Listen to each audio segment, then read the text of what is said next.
confesse Jésus-Christ comme Seigneur, qu'il accepte comme tel la parole éternelle qui s'est incarnée, qui a vécu parmi nous pleine de grâce et de vérité. Cette parole, à tous ceux qui l'ont reçue, à ceux qui croient en son nom, il leur donne le pouvoir de devenir enfants de Dieu, lesquels sont nés ni de la volonté de l'homme, mais lesquels sont nés de Dieu. Amen. Donc nous sommes l'Église de Jésus-Christ, nous qui l'avons accepté tel qu'il est. Jésus est Dieu. Alléluia. Et nous l'avons accepté. Nous sommes dans la même identité que lui. Nous reflétons son image. Et c'est à cela qu'il dit, demeurez en moi. Demeurez dans mon amour. Faisons de Christ notre demeure principale et non une demeure secondaire. Jésus-Christ doit être notre essentiel. Nous devons avoir une relation vivante avec lui. Nous devons entretenir cette relation. Voyez-vous, Jésus-Christ donne l'image dans cette parabole, cette image qu'il présente du sceptre et des sarments. Il parle de deux catégories de personnes ici. Il parle de deux catégories de branches. Il dit que lui, il est le tronc de l'arbre. Et nous, nous sommes les branches de l'arbre. Mais il met deux catégories de branches devant nous. Les branches qui sont improductives. En parlant des sarments, des branches improductives, Jésus-Christ parle des personnes qui ne portent pas de fruits, dont la foi n'est pas persévérante. Ils n'aiment pas le Seigneur de tout leur cœur. Et quand ils sont confrontés à des difficultés, comme dans la parabole du semeur, quand survient une difficulté, ils abandonnent. Ils ne persévèrent pas. Or, le mot demeurer, il y a l'idée de persévérance. Il y a l'idée de constance. Il y a l'idée d'endurance, de rester attaché. Donc, la branche qui ne reste pas attachée au sceptre, cette branche dont la foi n'est pas persévérante, dont l'amour n'est pas constant, ne peut porter du fruit. Amen. Un enfant de Dieu dont la foi n'est pas constante, qui quand il est en face d'une difficulté nette, il trouve l'occasion d'abandonner. Or, Jésus-Christ veut que tu demeures attaché à lui. Alléluia. Donc, notre amour doit être persévérant pour ne pas être retranché par le Père. Quand tu cesses de demeurer en Christ, quand tu te détaches de lui, tu sèches. Tu ne peux pas avoir la sève qui coule en lui. Tu es coupé du tronc. Toi-même, tu te coupes du tronc. Donc, tu sèches. Et les œuvres de la chair nous font sécher. Amen. Les œuvres de la chair font que les branches que nous sommes, nous pouvons ne plus avoir la vitalité spirituelle. Et c'est pourquoi le dimanche, on a vu comment pouvons-nous faire pour demeurer pour être une branche productive, il faut avoir à nous asseoir au pied du Seigneur, à écouter sa parole, à nous attacher à la parole de Dieu. Il dit, si mes paroles demeurent en vous. Donc il y a lieu que les paroles de Dieu demeurent en nous. L'amour de Dieu doit demeurer en nous. Nous devons aussi demeurer dans l'amour du Seigneur. Et que si ces paroles demeurent en nous, nous sommes dans la dynamique de porter des fruits. Donc les éléments importants, c'est que la parole de Dieu prenne racine dans ta vie. Quand tu aimes quelqu'un, quand tu aimes une personne, tu aimes l'entendre, tu aimes l'écouter. Sa parole te fait du bien. Quand elle parle à côté de toi, tu te réjouis de l'entendre. Si tu aimes Dieu, tu aimeras aussi sa parole. Sa parole est une lampe à nos pieds, une lumière sur notre sentier. C'est elle qui nous éclaire dans la marche. C'est elle qui nous donne la révélation continuelle de ce que Jésus veut faire dans notre vie.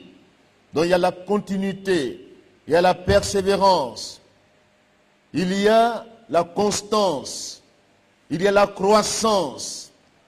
Si tu veux grandir en Christ, si tu veux demeurer en lui, aime sa parole. Car l'homme ne vivra pas de pain seulement, mais de toute parole qui sort de la bouche de Dieu. L'enfant de Dieu doit aimer la parole de Dieu. Alléluia. Il doit s'abreuver. Il doit la méditer. Il doit la lire. Il doit l'étudier. Il doit réfléchir ce qu'il étudie. Nous avons le lecteur de la Bible. Nous avons des moyens d'étude de la parole de Dieu au quotidien. C'est chaque jour qu'il faut lire la Bible, qu'il faut prier, qu'il faut témoigner. C'est chaque jour. Ce n'est pas si je veux. Ce n'est pas facultatif. Ce n'est pas secondaire. Mais c'est l'essentiel, c'est primordial. Si tu veux demeurer en Christ, demeure dans sa parole. Alléluia. Demeure dans la parole de Dieu. Aime la parole de Dieu. Aussi demeure dans la saine doctrine. Alléluia. Demeure dans la saine doctrine. L'apôtre Paul pouvait dire à Timothée dans 2 Timothée 3, versets 10 à 16, que nous lisons. 2 Timothée 3, versets 10 à 16.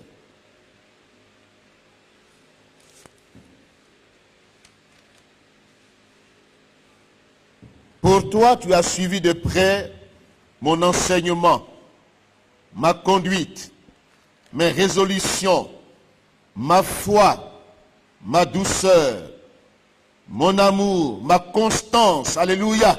Voyez-vous, Paul parle ici de constance, de demeurer de manière continuelle, de ne pas se détacher. Il faut être constant. Cela sous-entend qu'il faut exclure de ta marche la négligence. Sois constant. Mes persécutions, mes souffrances. Quelle souffrance n'ai-je pas été exposé? À quelle souffrance n'ai-je pas été exposé à Antioche, à Icône, à Lystre? Quelle persécution n'ai-je pas supporté? Et le Seigneur m'a délivré de toutes ces persécutions. Alléluia. Or, tous ceux qui veulent vivre pieusement en Christ seront persécutés. Amen. Nous verrons cela plus tard dans le discipolat. Le vrai disciple, il est à l'image du maître. Mais les hommes méchants et imposteurs avanceront toujours plus dans le mal, égarant les autres et égarés eux-mêmes. Mais toi, demeure dans les choses que tu as apprises et reconnues certaines. Alléluia. Demeure, le mot demeurer ressort ici dans ce texte. Sois constant dans tes voies. Ne sois pas quelqu'un qui est versatile, qui balance, qui est flottant à tout vent de doctrine. Ne sois pas quelqu'un qui n'est pas stable, qui, pour un petit vent qui souffle, il est comme le roseau que le vent emporte, balançant, flottant. Il n'est pas ferme, il n'est pas stable. Demeure dans les choses que tu as apprises et reconnues certaines. Amen. Dans ce temps où les nouveautés circulent, sur les réseaux sociaux partout, où des nouveaux prédicateurs dans nos rues s'installent, où il y a un autre Christ qui est annoncé, il y a un autre évangile qui est annoncé, qui n'est pas l'évangile de Jésus-Christ, mais qui est un évangile qui s'attaque à la parole de Dieu, où les gens disent ce qu'ils veulent dire.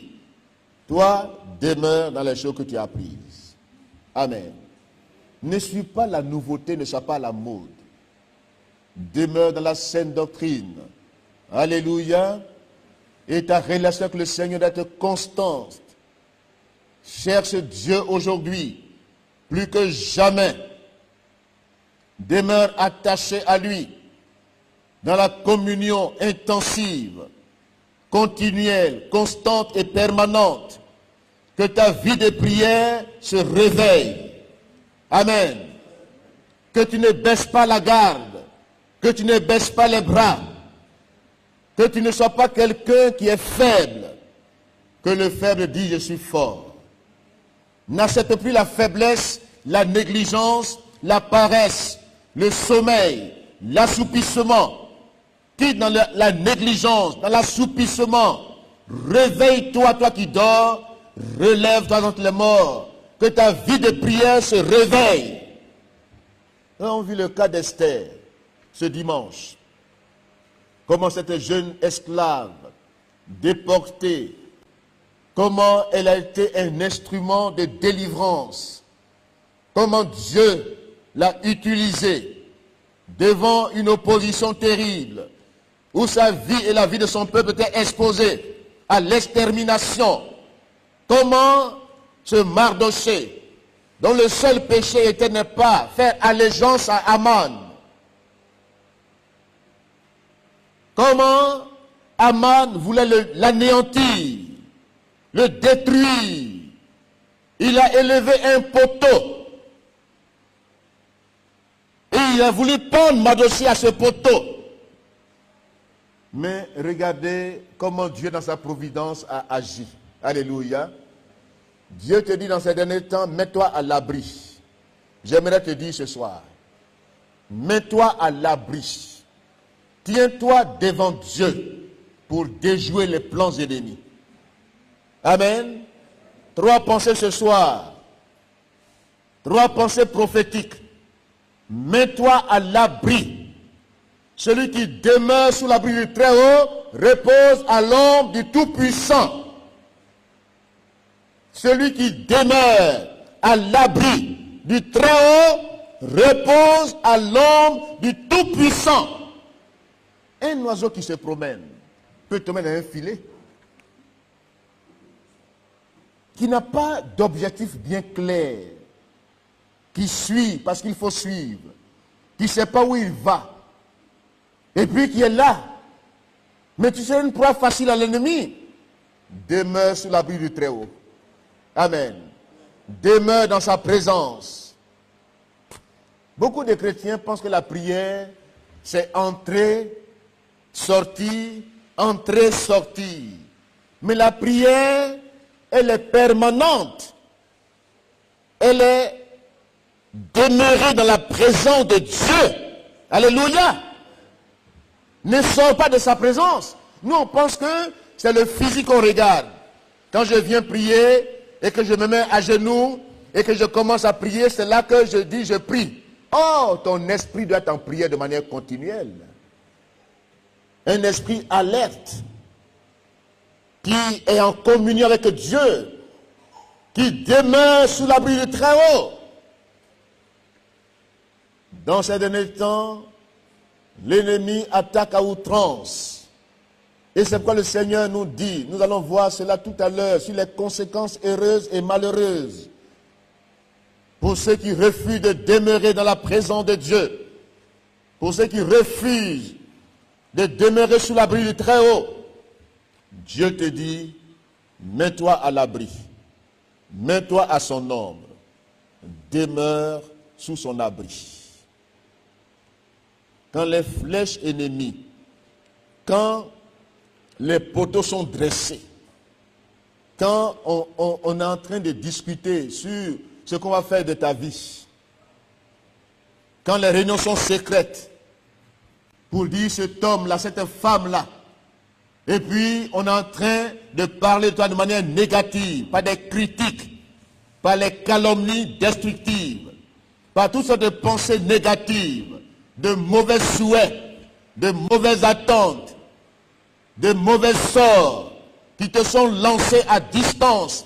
Tu ne vois pas dans le monde invisible, mais quand tu pries, Dieu te montre les réalités invisibles. Tu n'es pas quelqu'un qui vit par les sens, mais tu deviens une personne spirituelle. Alléluia. Demeure attaché à Christ. Invoque-le. Il te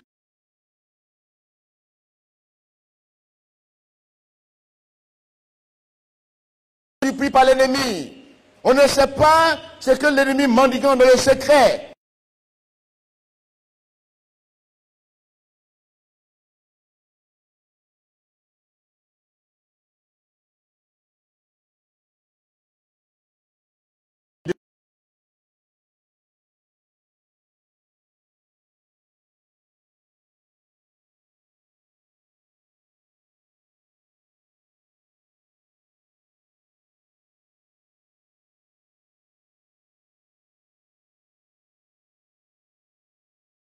Il vient pour détruire. Mais si tu ne demeures pas dans la présence de Dieu, comme le psaume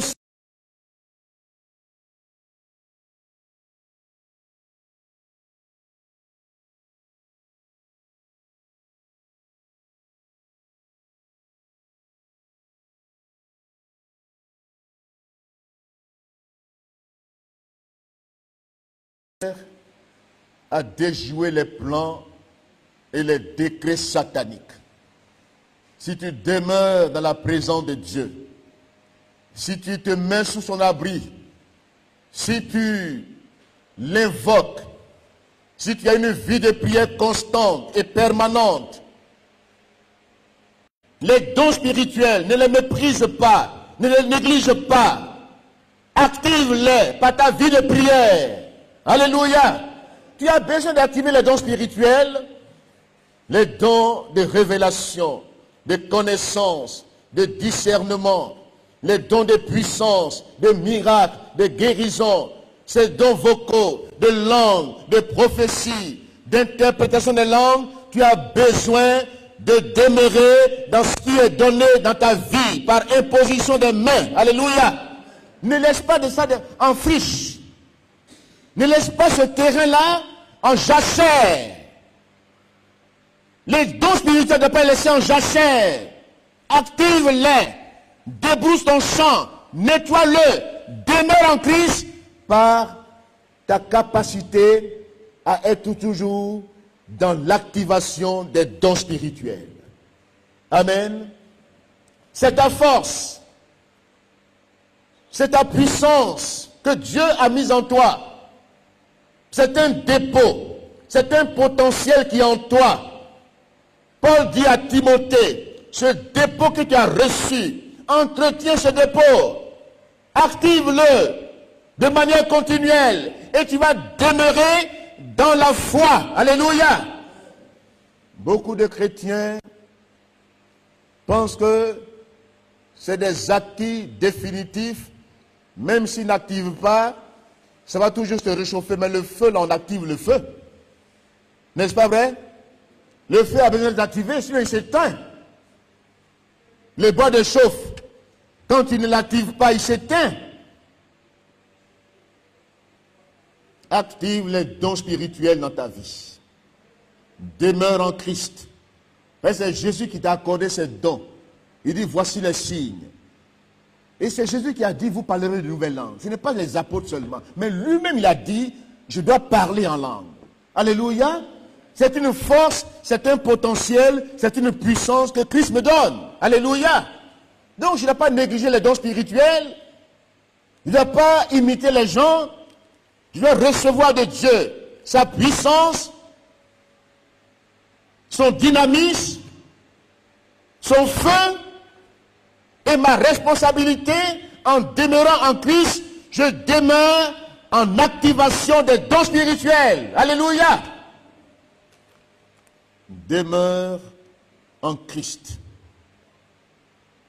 Demeure dans la ferveur spirituelle. Ton zèle pour l'évangile de paix demeure dans le même zèle. Veille sur ta vie. Amen. Ne plane pas. Ne sois pas dans les airs. Ne sois pas quelqu'un qui est déjà dans les cieux.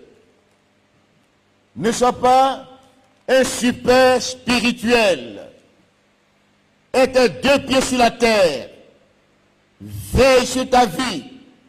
Demeure en Christ en veillant. Veille sur ta vie. Veille sur ton esprit, sur tes pensées. Demeure en Christ. Quand une pensée est contraire et qu'elle veut te traverser, refuse-la. Amen. C'est ta responsabilité. Ne nourris pas les pensées négatives.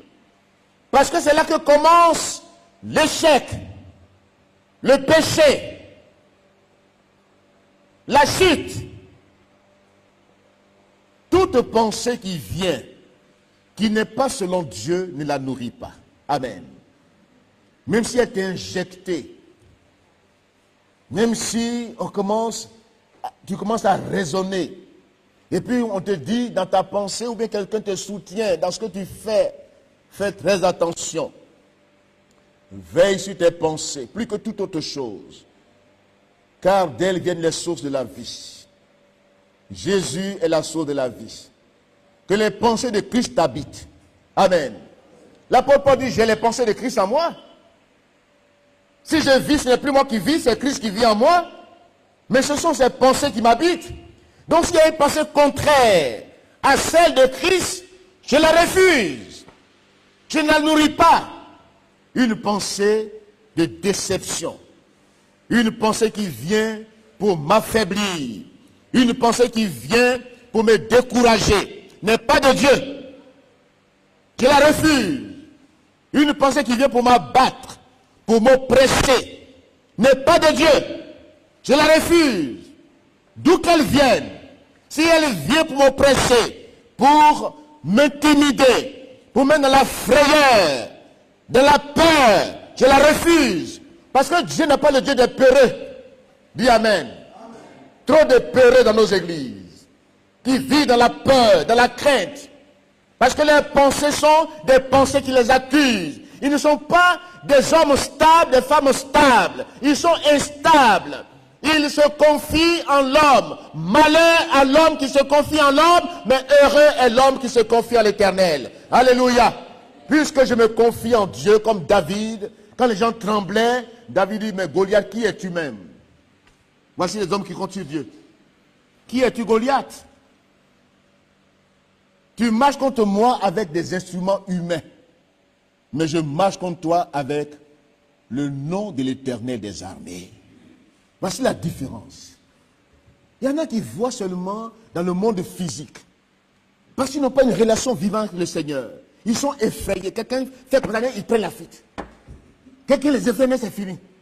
Quelqu'un les menace, mais c'est fini. Ils tremblent comme ça. Et ils ne sont pas eux-mêmes. Ils posent des actes parce qu'ils imitent. Ils veulent plaire. Mais celui qui se confie en l'Éternel renouvelle ses forces. Alléluia. Demeure en Christ. Demeure attaché à lui. Que Dieu soit ton essentiel. Que Dieu soit dans ta vie. Qu'il soit ton défenseur. Si Dieu est pour toi, qui te vaincra? Personne. Ce n'est pas dit on sera contre toi. Ils viendront contre toi par 7 chemins. Ou bien par un seul chemin, pardon. Mais ils fuiront par 7 chemins. Dieu dit à Jérémie, ne tremble pas. Si tu trembles, je te ferai trembler. Combien de tremblants, combien de peureux. Ils ont peur. Et quand ils ont peur, là, quand ils voient des gens qui sont courageux, et c'est là maintenant qu'ils veulent démontrer.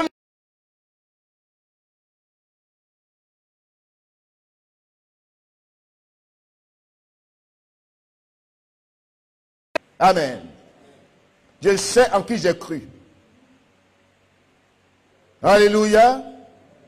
Dieu te dit, demeure en lui. Ne sois pas effrayé. Ne crains pas. Celui qui demeure en Christ, mais la peur disparaît de son cœur. Parce que ce que tu crains, c'est ce qui t'arrive. Ne crains pas. Ne t'effraie pas. N'aie pas peur. 366 fois dans la Bible est écrit le mot ne crains pas. Même pour les années qui dépassent 365 jours, Dieu met un ne crains pas. Il dit chaque jour que Dieu fait, il te dit mon fils, ma fille, n'aie pas peur.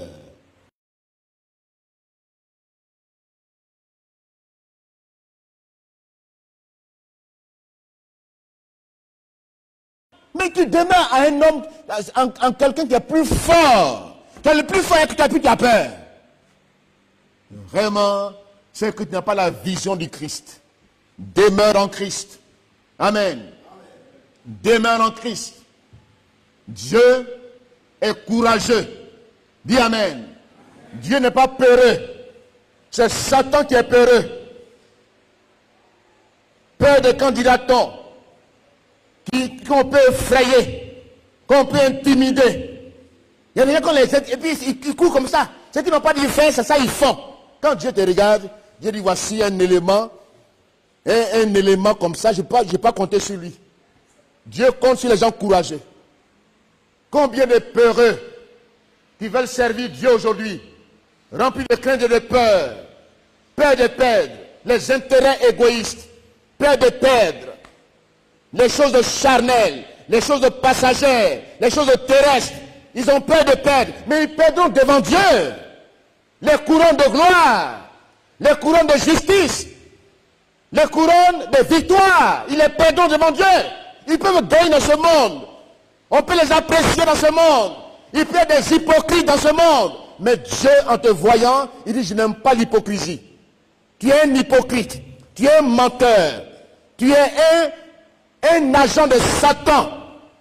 Tu es un menteur. Tu es hypocrite. Tu parles derrière, mais tu ne peux pas parler devant. Tu es un peureux, tu es un hypocrite. Et ils ont rempli nos églises. Demeure en Christ. Tu m'entends bien ce soir? Même ceux qui m'écoutent à distance. La seule chose que Dieu n'aime pas, je reviens là-dessus. La seule chose que Jésus-Christ a condamné tout ton ministère, c'est les hypocrites. Ils font semblant de vivre. Ils montrent un visage qui n'est pas le vrai visage. C'est des menteurs. Voyez-vous, Satan, il est hypocrite. C'est pas hypocrisie. L'hypocrisie, c'est la ruse. C'est la malice. C'est le mensonge. Tu n'es pas vrai. Tu es menteur. Tu es rusé. Tu es malin. Tu épais les gens. Mais tu te fatigues. Avec les gens courageux, tu te fatigues. Amen. Parce que les gens courageux sont inarrêtables. Alléluia. Demeure en Christ. Demeure en Christ. Alléluia. Il y a des gens, quand on va les voir, quand tu parles avec eux, ils s'énervent en même temps. Ils se disent que ce que toi tu dis là, ce n'est pas ça. Parce que ils te voient autrement. les hypocrites ne considèrent pas les gens courageux. Amen. Les hypocrites ne veulent pas voir les gens courageux. Parce qu'ils sont pour eux des menaces qui vont révéler leur vrai visage. Ils n'aiment pas leur approche ou bien n'aiment pas aller avec eux. Ils pensent, ils disent, ah là là, c'est comme ça. Et puis, c'est les hypocrites là qui sont des donneurs de leçons. C'est eux qui parlent derrière. Ah, mais pourquoi tu as fait ça? Pourquoi tu as... Vraiment, c'est terrible. Quand Dieu te regarde,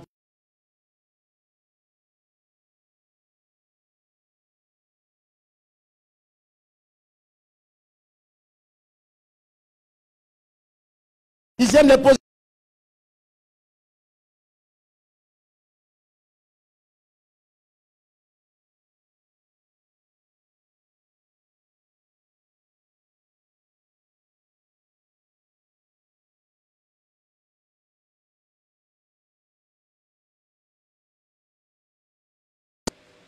Il y a deux personnages,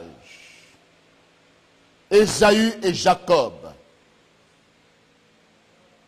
Ésaü, il est le fils aîné. Mais il ne demeure pas dans les choses spirituelles. Nous allons lire cela ce soir. Je ne vais pas être long ce soir, mais je vais prendre ces deux exemples pour voir les avantages liés. Fut un homme tranquille. Ils sont sortis les Amalécites. C'est d'Édom que sont sortis Aman. C'est les mêmes là qui ont fatigué la main du peuple d'Israël. C'est les Édomites qui ont produit les Amalécites. C'est les Édomites qui ont produit Aman, l'Agadite. Qu'est-ce qu'il dit à Jacob? Donne-moi de ce roux. Jacob lui dit, mais vends aujourd'hui ton droit d'aînesse. Regardez. Le droit d'aînesse, c'est quelque chose qui a de la valeur. Alléluia. C'est la dignité.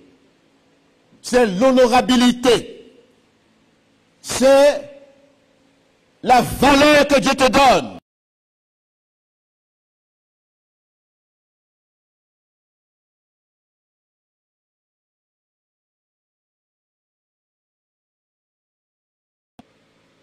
Parce qu'il ne demeure pas attaché aux choses spirituelles, il a méprisé le droit d'aînesse.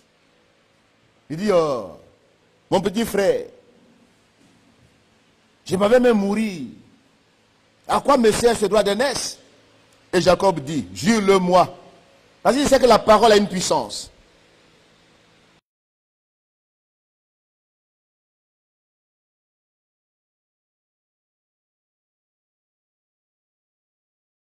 Si Dieu a parlé de la sorte, ta parole peut te condamner comme ta parole peut te délivrer. Ta parole, la mort et la vie sont au pouvoir de ta langue. Si tu parles légèrement, tu te condamnes. Si tu prends des décisions, parce que les autres ont pris la décision d'en parler, toi si tu t'engages, mais tu t'engages parce que tu n'es pas un homme. Tu n'es pas digne. Dis amen maintenant. Amen. Alléluia. On parle du processus. Parce que Dieu avait parlé déjà, il avait prophétisé.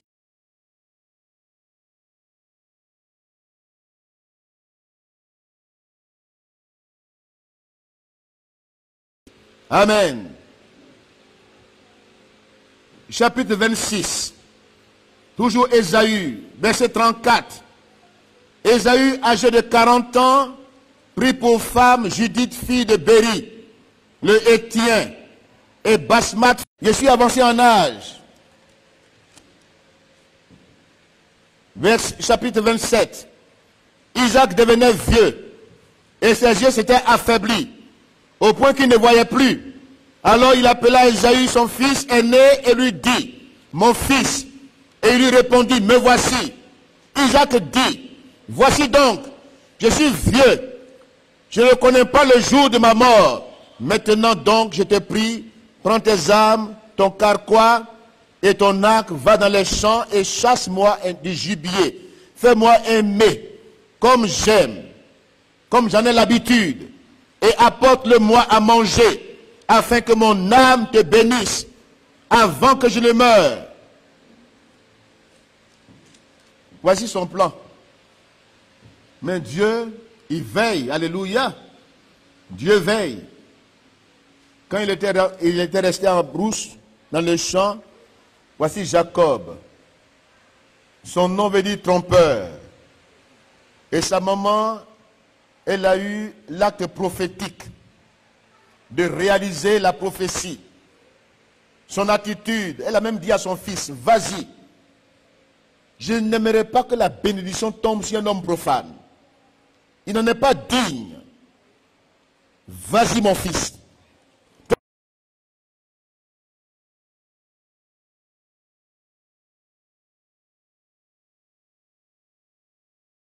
Dieu m'a dit, quand vous étiez mon ventre, Dieu m'a dit que c'est toi Jacob qui dois recevoir la bénédiction.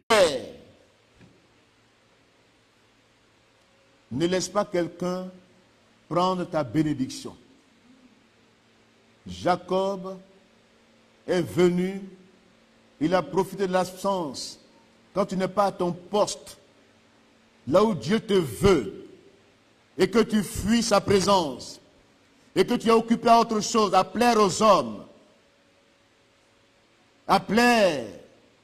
C'est ça ta culture, c'est de plaire, c'est de paraître. C'est de cultiver ton hypocrisie et de cacher ta vraie identité. Voici les larmes d'Ésaü. Verset 38. Ésaü dit à son père, n'as-tu que cette seule bénédiction, mon père? Bénis-moi aussi, mon père. Et Ésaü éleva la voix et pleura. Voyez-vous? Pleura.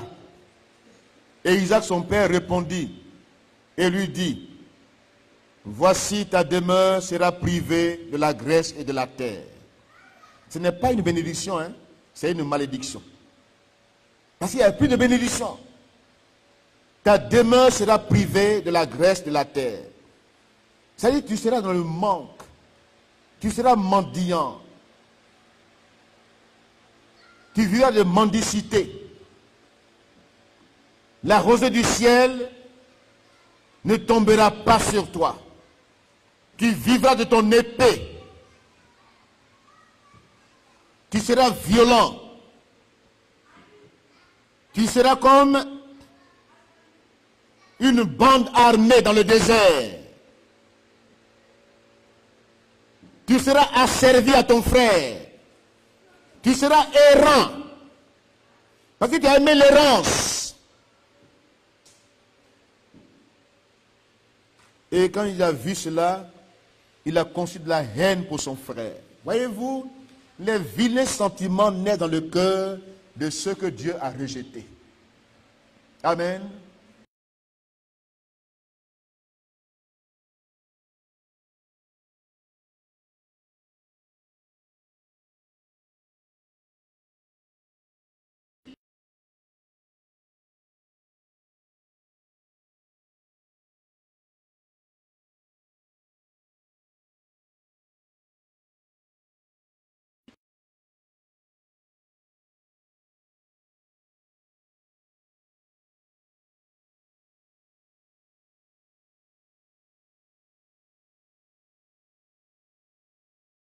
Ésaü voulait tuer Jacob.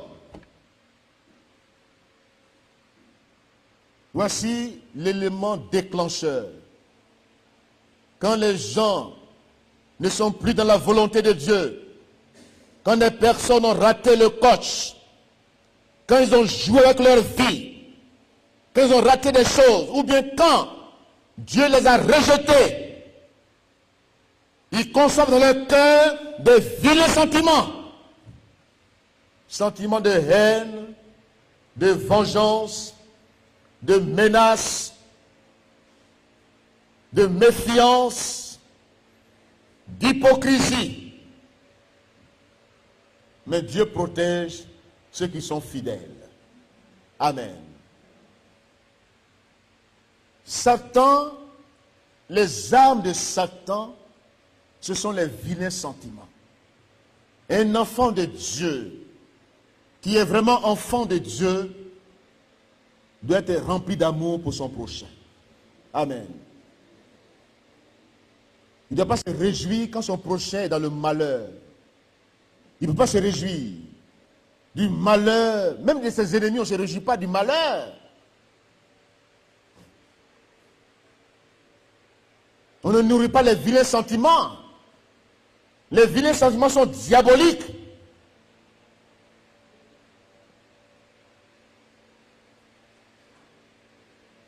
La haine, la jalousie.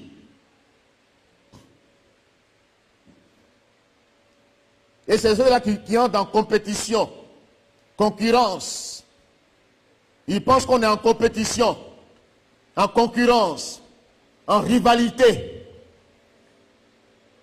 Et c'est comme les hommes politiques. Concurrence, rivalité. Dans le royaume de Dieu, il n'y a pas de place pour la rivalité. Amen. Il n'y a pas de place pour la concurrence.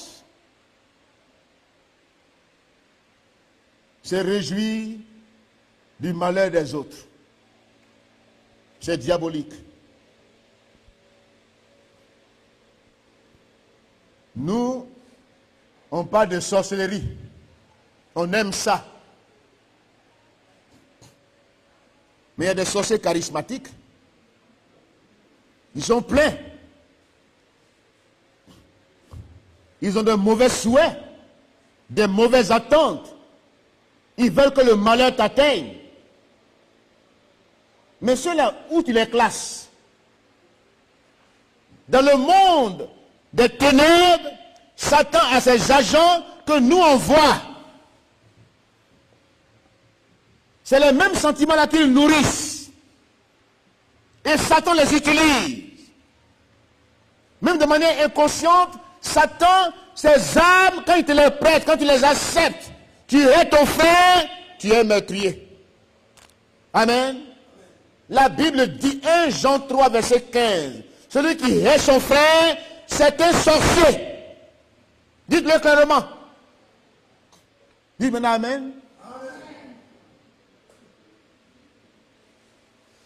Et puis on est là, on fait semblant. Tu ne l'aimes pas. Tu ne veux pas qu'il soit là. Et tu fais semblant avec lui. Tu ouvres brèche pour rire. Oh, dans ton cœur, tu n'es pas d'accord avec lui.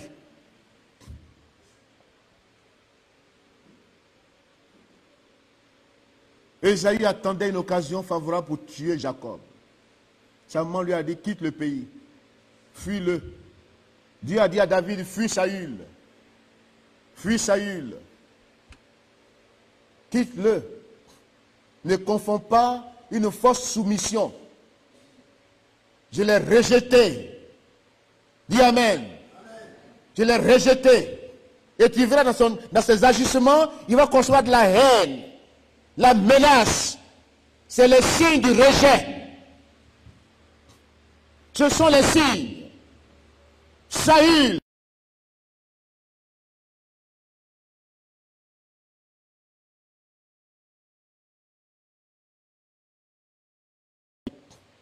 Parce que tu es une voie dangereuse. Satan t'a prêté ses armes. Veille sur ton cœur. Le péché se couche à ta porte. Mais domine sur le péché. Alléluia. Dominons ensemble sur les ruses du diable. Amen. Quand tu demeures en Christ, tu domines sur les vilains sentiments. Même si tu es frustré. Même si tu vis une injustice, mais ne conçois pas de la vengeance dans ton cœur. Ne conçois pas de la haine dans ton cœur. N'aie pas de mauvais souhaits.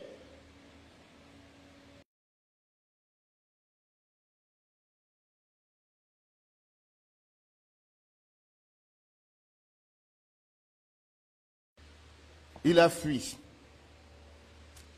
Et regardez au chapitre 28. Lui, que le Père n'a pas reconnu tout à l'heure, il va maintenant le bénir vis-à-vis maintenant devant Ésaü. Amen. Parce qu'il a compris maintenant, ses yeux sont ouverts. Isaac appela Jacob et le bénit. Alléluia. Il m'a fatigué. Il est profane. Il vit n'importe comment. Et je n'avais pas compris. J'allais le bénir, mais Dieu a retiré ma main de lui. Mais Jacob, je te bénis. Alléluia. Et il lui a donné l'ordre de ne pas prendre les femmes cananéennes. Quel ordre Dieu t'a donné ce soir? En tant qu'enfant de Dieu. Demeures-tu dans sa présence? Ou demeures-tu dans les actions profanes comme Ésaü, attiré vers le monde?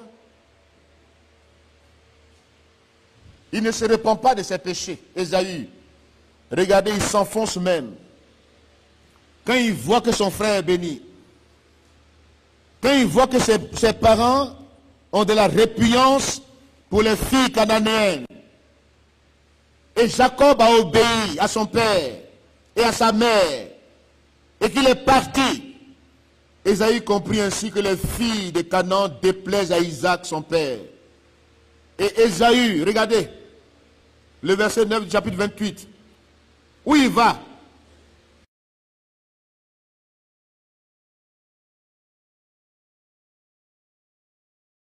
Qui est hors de la volonté de Dieu.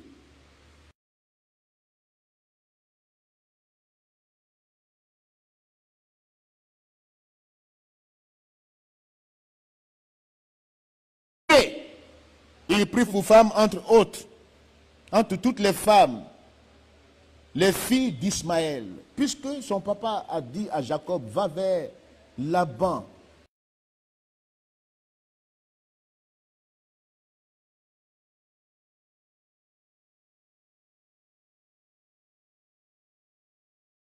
Où nos enfants passent-ils leur congé?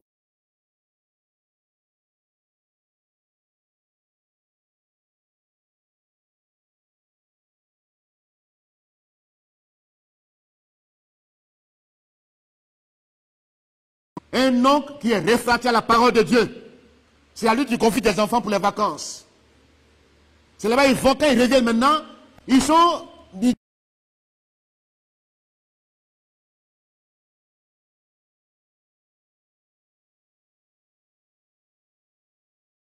pas spirituels. Ils sont comme Ésaü qui envoie ou bien qui va vers Ismaël. N'envoie pas tes enfants chez les Ismaélites. Dis Amen. Il est allé là-bas, devenu pire. Il s'est enfoncé dans sa haine. Il s'est enfoncé. Et Dieu l'a rejeté.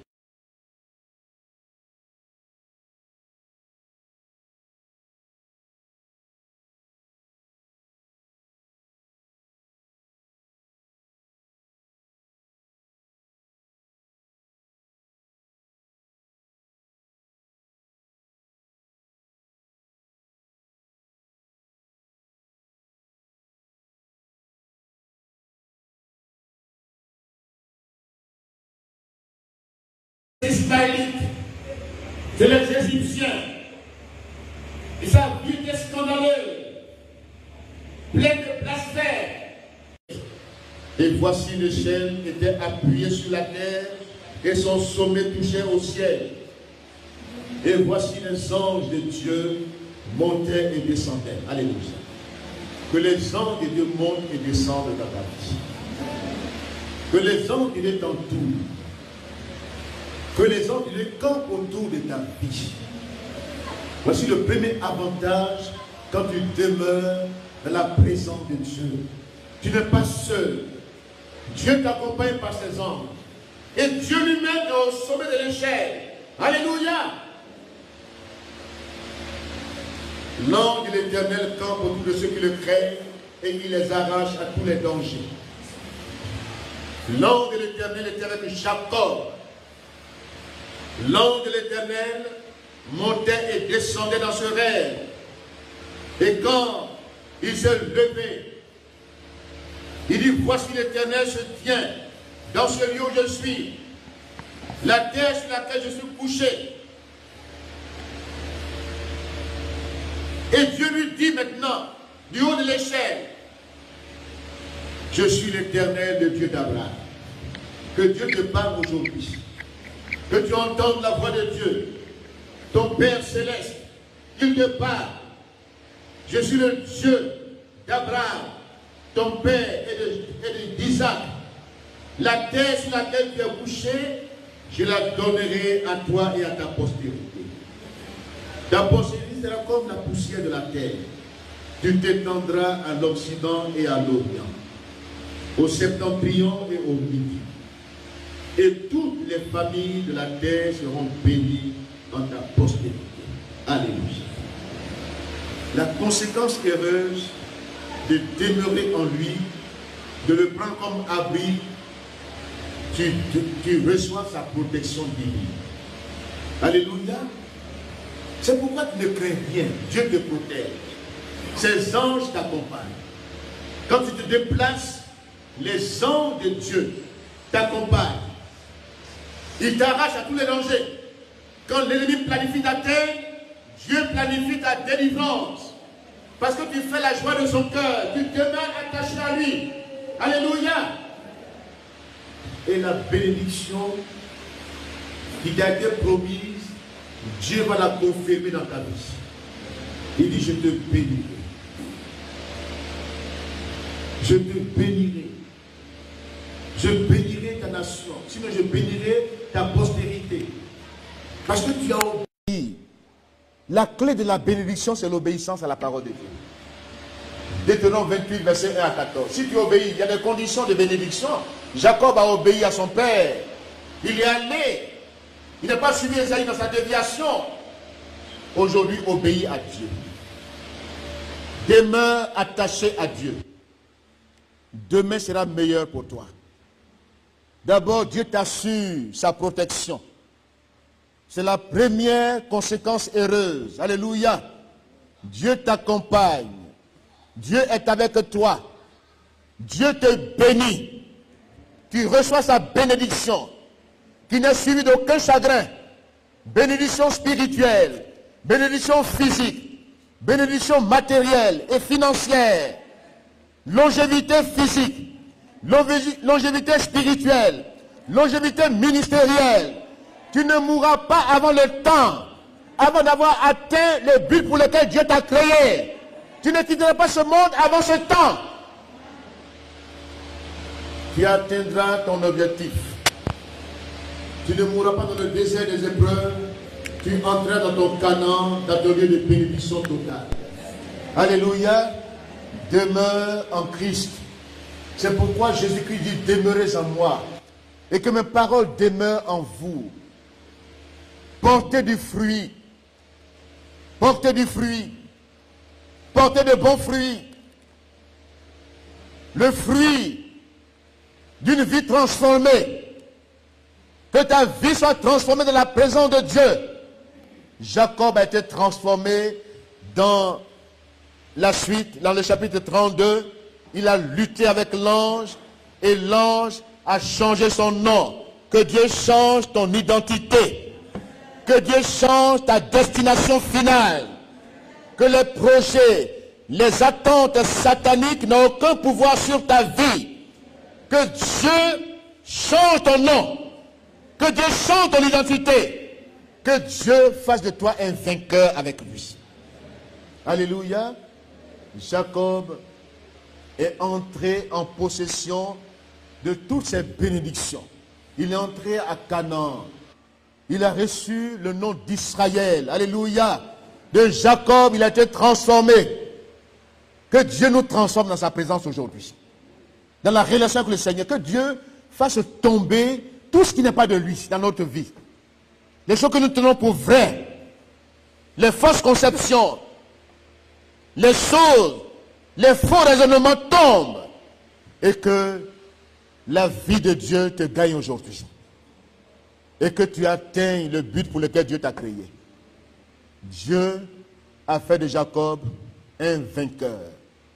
Que Dieu fasse de toi un vainqueur. Un triomphateur. Alléluia. Jacob a eu des fils. Il a été transformé dans ce lieu, Bethel. Il a donné le nom de ce lieu où le ciel est monté, il dit ce lieu est redoutable. Il a donné un nom à ce lieu.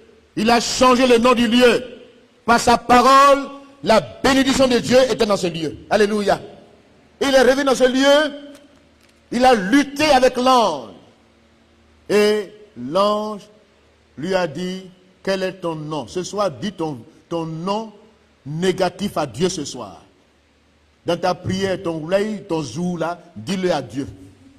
Toutes les choses qui sont liées à ce nom vont disparaître.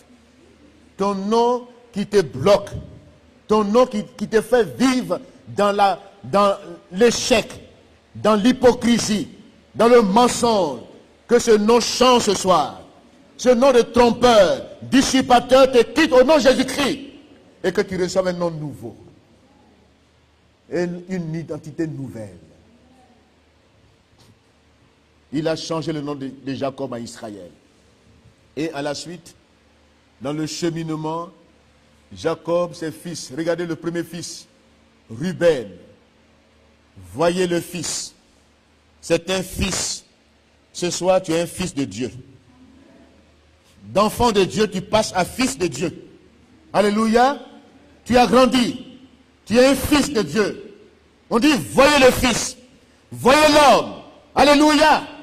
Quand Jésus était enfant, dans sa nature humaine, on dit l'enfant croissait devant les mains. Il dit, quand Dieu l'a présenté comme son fils.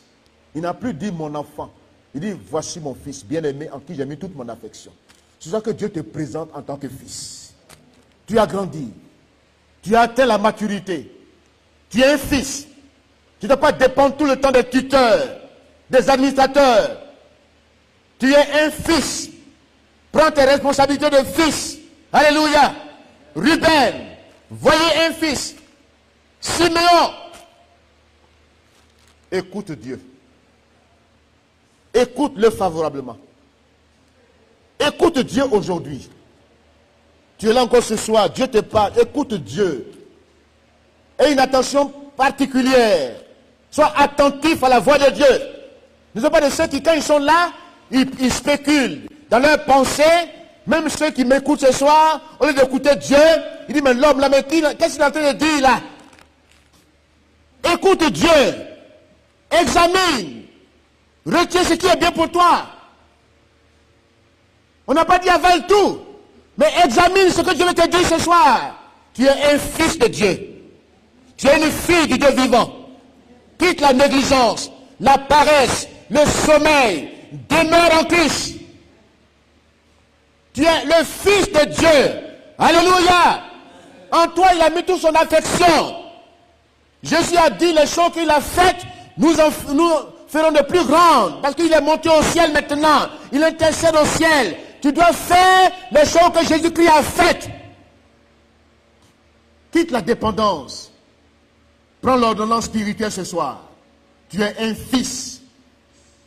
Prends tes responsabilités. Ne deviens pas un enfant qu'on téléguide, qu'on manipule. Sois un fils. Écoute Dieu te parler de manière directe. Et puis, il dit Lévi. Lévi. Le troisième fils s'appelle Lévi. Lévi, sa signification, vous m'excusez, hein? La signification de Lévi, c'est-à-dire qui sert Dieu. Alléluia. Qui sert Dieu. Vous m'entendez bien? Tu es un fils. Écoute Dieu. Et sois à son service. Amen. Sois au service de Dieu. Sois serviteur de Dieu. Dans la présence de Dieu. Alléluia. Ne sois pas serviteur des hommes. Sers Dieu. Dans sa présence. Sers Dieu. Dans sa crainte. Sers Dieu avec crainte et tremblement. Amen. Vis ta vie chrétienne de manière authentique. Tu m'entends ce soir? Et puis, Le quatrième nom, c'est quel nom? Le quatrième nom, parce que dans le service de Dieu, il faut t'attacher au Seigneur. Alléluia. Attache-toi à Dieu, demeure attaché à lui. Aie communion avec Dieu. Et le quatrième nom, c'est Judas. Demeure dans la louange continuelle. Que le Dieu soit loué te conduise. Quitte les plaintes, les murmures, les lamentations. Que ta foi soit active. Que ta foi ne soit pas circonstancielle. Loue Dieu en tout temps et en toutes circonstances. Que le Dieu soit loué t'accompagne. Tu es un fils de Dieu. Alléluia. Écoute Dieu te parler. Ta foi doit te fortifier ce soir. Sers Dieu dans l'attachement à Dieu. Et loue Dieu en tout temps. Comme Paul et Silas dans la prison ont loué le Seigneur, les chaînes sont tombées. Que les chaînes soient brisées ce soir. Que les jougs soient brisés ce soir. Sers Dieu sans crainte. Sers Dieu sans la crainte des hommes. Sers Dieu, crains le Seigneur et tu verras sa gloire dans ta vie. Que Dieu bénisse sa parole. Amen.